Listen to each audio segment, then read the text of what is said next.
Dear viewers, میرا نام doctor Shakila رحمان ہے. میں پچھلے 10 سالوں سے as a general practitioner Lahore کے مختلف اسپتالوں میں کام کر رہی ہوں. آج میں نے جو ویڈیو بنانا چاہی ہے وہ اس کا ٹاپک یہ ہے کہ شادی سے پہلے کون کون سے ٹیسٹ ہیں جو بہت ضروری ہوتے ہیں اور وہ کروا لینے چاہیے. اگر آپ کی شادی ہونے کو جا رہی ہے، آپ لڑکی ہیں یا لڑکا ہیں، تو بہتر ہوتا ہے کہ دونوں کے ٹیسٹ ہو جانے چاہیے. کچھ ٹیسٹ اس طرح کے ہیں کہ جن کو کرا لیا جائے تو آنے والی نسلوں کے لیے بہتر ہوتا ہے، یعنی جو آپ کے کل کو بچے پیدا ہونے ہیں وہ ان بچوں کے لیے جو ہے وہ بہتر ہوتا ہے. اس لیے کچھ وہ ٹیسٹ ہوتے ہیں جو آپ کو کروانے چاہیے. ایسے ٹیسٹ ہیں کہ جن کو اگر آپ کروا لیں تو آپ صاحب اولاد ہو سکتے ہیں، کیونکہ کچھ ٹیسٹ ایسے ہیں کہ شادی سے پہلے اگر آپ ان مسائل کا شکار ہیں، آپ میں سے کوئی ایک شخص لڑکی ان مسائل کا شکار ہے یا لڑکا ان مسائل کا شکار ہے اور آپ نے وہ اسپیسیفک ٹیسٹ نہیں کروائے، تو جب آپ کی شادی ہو جاتی ہے تو آپ کی آگے نسل ہی نہیں چل سکتی. اس لیے وہ بھی انتہائی ضروری ٹیسٹ ہیں جو آپ کو کروانے چاہیے. آپ کی شادی ہو رہی ہے، اب آپ نے کیا کرنا ہے کہ آپ نے آگے ایک نسل کو جنم دینا ہے اور آپ نے اپنی آگے زندگی لے کے چلنی ہے. تو جو دوسرا انپورٹنٹ ٹیسٹ ہے وہ ہے انفرٹیلٹی کے کچھ ٹیسٹ، کہ بچی جو ہے، لڑکی جو ہے آیا کے لیے آسانی کے ساتھ ماں بن سکتی ہے. اس کی انڈے دانیاں جس کو ہم اووریز کہتے ہیں، اس کی بچے دانی جس کو ہم یوٹرس کہتے ہیں اپنی زبان میں، ان کے اندر کچھ ایسے مسائل تو نہیں ہیں کہ بچی جو ہے وہ شادی کے سال 1.5 سال بعد ماں بننے کے اہل نہیں ہے. تو یہ ٹیسٹ جو ہے وہ بھی کرا لینے چاہیے. کچھ ہارمونل ٹیسٹ ہوتے ہیں بچیوں کے جو ہم ریکمینڈ کرتے ہیں کہ شادی سے پہلے ہو جائیں. اسی طرح بچوں کا ایک سیمن انالیسس، لڑکوں کا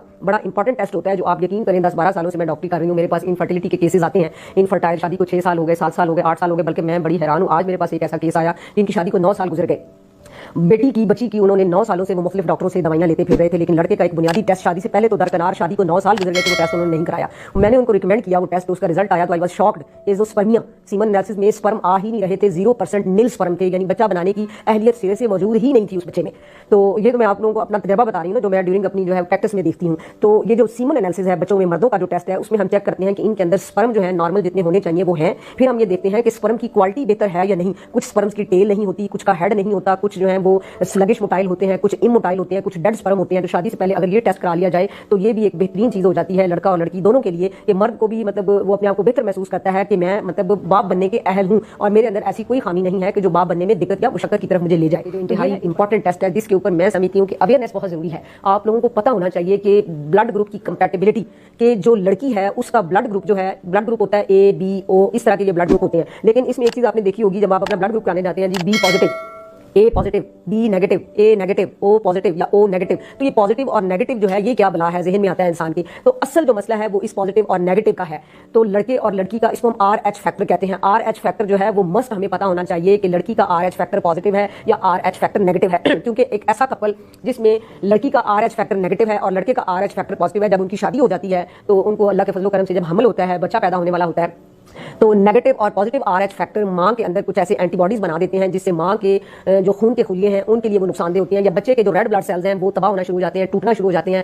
اکثر ہمارے پاس بچے ماں کے پیٹ کے اندر فوت ہو جاتے ہیں یا بچہ پیدائش کے فوراً بعد فوت ہو جاتا ہے. بعض دفعہ ایسا ہوتا ہے کہ ماں بیچاری بھی ایکسپائر ہو جاتی ہے. تو یہ انتہائی اویئرنیس ہمیں دینی چاہیے اپنی عام پاپولیشن کو، عام لوگوں کو، کہ یہ جو RH فیکٹر ہے یہ لازمی چیک ہونا چاہیے، پازیٹیو ہے یا نیگیٹو ہے. اگر دونوں میاں بیوی کا پازیٹیو ہے تو پریشانی کوئی نہیں، جیسے مرضی بچے پیدا ہو جائیں. لیکن ایک کا نیگیٹو ہے، ایک کا پازیٹیو ہے، تو کچھ اینٹی ڈی میڈیسن یا انجیکشنز ہوتے ہیں جو ہمیں ماں کو لگانے پڑتے ہیں. بعض دفعہ بچے کو بھی لگانے پڑتے ہیں تاکہ ہم ماں کو بھی سیو کر سکیں اور بچے کو بھی سیو کر سکیں.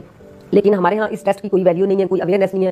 ہوتا کیا ہے، میں نے اپنی پریکٹس میں دیکھا ہے، مائیں RH نیگیٹو ہیں، فادر RH پازیٹیو ہیں. وہ جب حاملہ ہوتی ہیں تو بیچاری پہلا بچہ مر گیا، دوسرا مر گیا، تیسرا مر گیا. ایک خاتون کو میں جانتی ہوں پچھلے دنوں 8 بچے اس کے مر گئے اور اس اللہ کی بندی کو یہ تک نہیں پتا چلا کہ RH فیکٹر دونوں میاں بیوی کا کمپیٹیبل نہیں ہے، میچ نہیں کر رہا. تو عام لفظوں میں پھر ہماری جو گھریلو خواتین ہیں وہ کہتی ہیں جی 18 کی بیماری ہے جی، یہ تو پیچھے بچے نہیں لگتے جی، ایک بچہ پیدا ہوا وہ مر گیا، دوسرا مر گیا. یہ نہیں دیکھنا کہ کاز آف ڈیتھ کیا ہے بچے کی، وہ تو RH فیکٹر نکل رہا ہوتا ہے کیونکہ ماں اور باپ دونوں کا مل ہی نہیں رہا ہوتا ہے، جس کی وجہ سے آنے والے بچے کے لیے مسئلہ ہوتا ہے. تو اس پہ زیادہ میں بولی بھی اس لیے ہوں کہ یہ آپ سب کو پتہ ہونا چاہیے، اور جو بندہ یہ ویڈیو سنے کائنڈلی اس کو آپ آگے لوگوں تک بھی پہنچائیں. یہ ایک صدقہ بھی ہے اور لوگوں کے لیے آسانی بھی ہوگی. RH فیکٹر کے بعد جو پھر ہم لاسٹ میں دیکھتے ہیں اس میں ہم دیکھتے ہیں کہ ہمارے پاس جو ہے بلڈ گروپ جو ہے وہ کس قسم کا ہے، وہ چلیں پتہ لگ جاتا ہے A ہے B ہے. اس میں کوئی اتنا زیادہ پریشانی والی بات نہیں ہے. جو لاسٹ ایک اور چیز ویری انپورٹنٹ ہے جو ہماری جنریشن کو، آنے والی جنریشن کو سفرنگ سے بچا سکتی ہے، بیڈ سفرنگ سے، وہ کیا ہے کہ بلڈ گروپ جو ہے اس میں آپ دیکھیں کوئی بلڈ گروپ کی ایسے ڈس آرڈرز تو نہیں ہے جینیٹیکلی جو آپ کی آنے والی نسل میں منتقل ہو جائیں، جس میں ہیموفیلیا اور تھیلیسیمیا بڑی تکلیف دہ بیماریاں ہیں. میرے اس سینٹر میں 2 بچے میرے پاس آتے ہیں ہیموفیلیا کے، یعنی کٹ لگ جائے تو بلڈ رکتا نہیں ہے ان کا. ٹرانزامین اور بہت ساری دوائیاں ان کو دے کے بلڈ روکنے کی کوشش کرتے ہیں. وہ 2 بہن بھائی میرے پاس آتے تھے، ان میں سے ایک بڑی خوبصورت بچی تھی،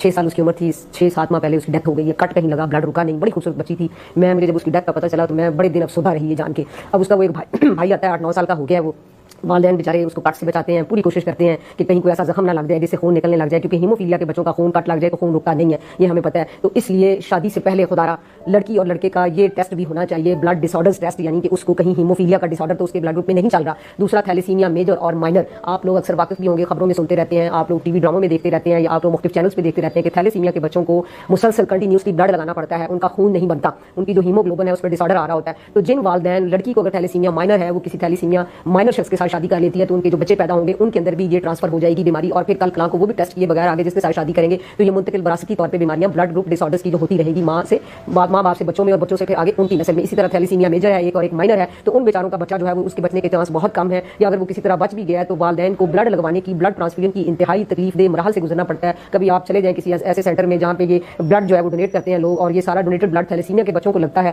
تو یقین کیجئے کہ انسان پریشان ہو جاتا ہے. یہ چھوٹی چھوٹی باتیں ہیں، لیکن میری خواہش ہے کہ محرم.com جو ایک انتہائی بہترین جو ہے وہ کام کر رہے ہیں لوگوں کی اویئرنیس کے لیے، وہ کہ اس میں ڈاکٹرز کو بھی کچھ نہ کچھ بینیفٹ ہے، لیکن میں سمجھتی ہوں کہ اگر ڈاکٹر ایمانداری کے ساتھ ایک پراپر اچھے طریقے سے لوگوں کو سمجھانے کے لیے، لوگوں کو آگاہی دینے کے لیے اپنی ویڈیوز بنائیں تو یقین کیجئے ڈاکٹروں کو تو جو فائدہ ہونا ہی ہونا ہے، عام عوام کو اس کا بڑا فائدہ ہو جانا ہے. وہ بیچارے بہت سارے مسائل، پریشانیوں اور بہت ساری تکالیف سے بچ جائیں گے. اور میں نے محرم.com کے ساتھ مل کر یہ کوشش جاری رکھی ہے، اور انشاءاللہ اس کوشش کو میں نے شروع کیا ہے. میری کوشش ہوگی کہ میں اس کو جاری رکھوں اور میں آپ لوگوں کو اویئرنیس ویڈیوز بنا کے لوگوں کو مختلف ٹاپکس پہ بتاتی رہوں کہ آپ نے بیماریوں سے کیسے بچنا ہے، اگر بیماری ہو گئی ہے تو اس کو آپ نے ٹریٹ کیسے کرنا ہے. والسلام.